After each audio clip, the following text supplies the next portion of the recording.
Bhushan jewellers में पाइए खुशियों के गहने।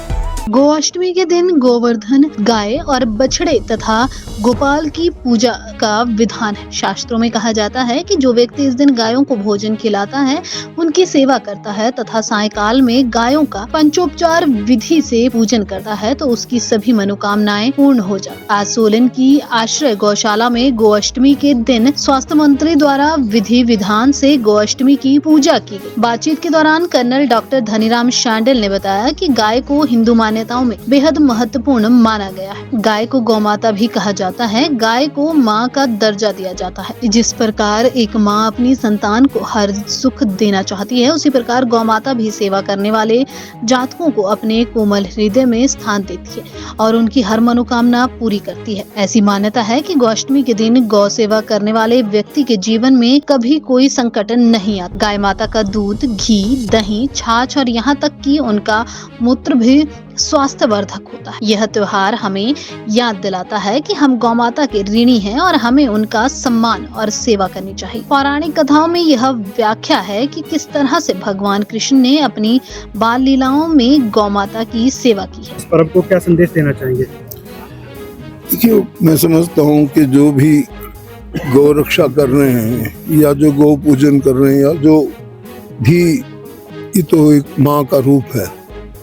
धरती पे गौ एक माँ का रूप है और मेरा मानना है कि जो कुछ हमारी एक थोड़ी सी टेंडेंसी गलत हुई है, वो इलाके में लोग जब वो गौ दूध नहीं देती उसको जंगलों में या आवारा छोड़ देते हैं, जो अच्छी बात नहीं है।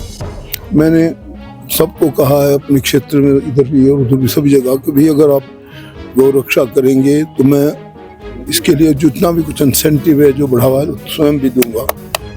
और अगर भाई गौ को ऐसे ही छोड़ देंगे तो ना, मतलब हम आगे के लिए कुछ खेती का सोच सकते हैं। हम कहते हैं ना भाई हम नेचुरल खेती करेंगे, हम बहुत सी चीज़ें बताते रहते हैं, साइंटिफिकली भी ठीक है। और वैसे भी गौ एक ऐसी देवी देवताओं का निवास होता है।